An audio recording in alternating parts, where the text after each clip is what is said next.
There's Rocksteady at King of the Pit TV.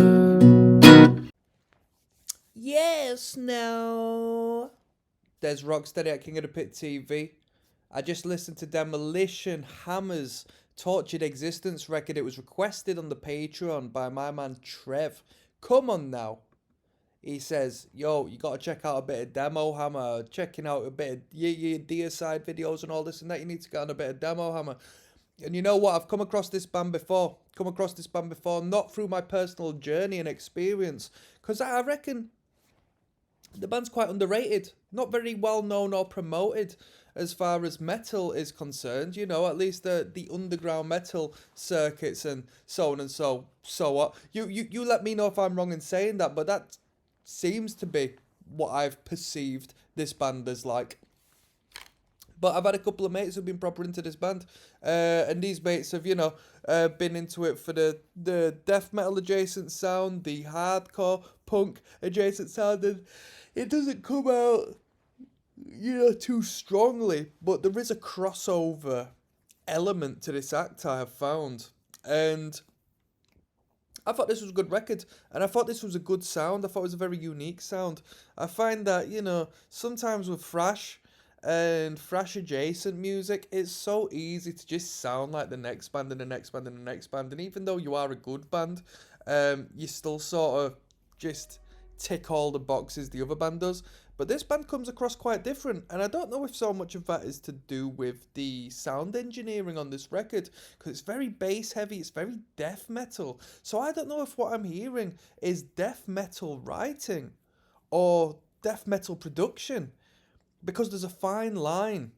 It is a thrash metal record, but there is a punk aspect, and with there being a punk aspect, it also verges into that thrashier-esque, frantic death metal space. The death metal of the late 80s, early 90s, that space, somebody referenced it sounded a bit like early Cannibal Corpse works, and within reason it could well be.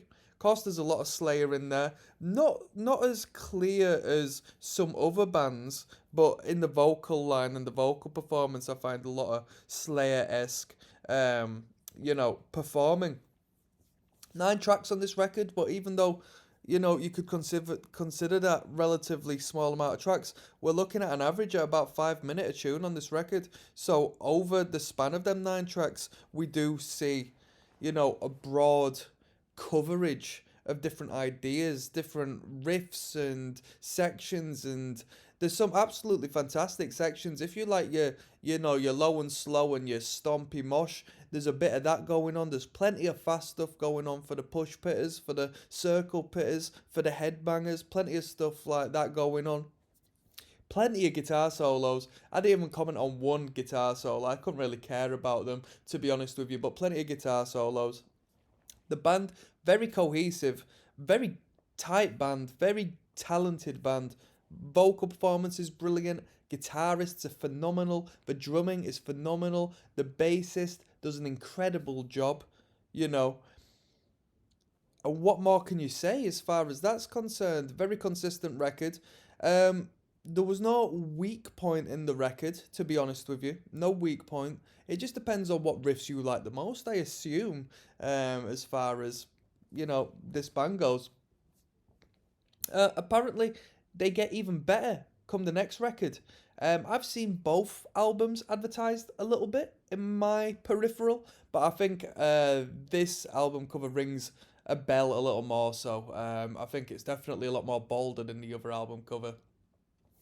If I'm going to rate this record, as far as metal's concerned, I'm more than happy to give this an 8 out of 10. Honestly, I'm more than happy to give this an 8 out of 10, which is surprisingly high score, but I think it's a unique sound.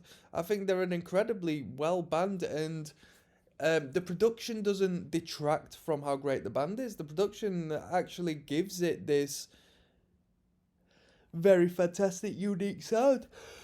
On that note, I'm going to sign out, people. I need to get some sleep. That was my little reviewy Louie.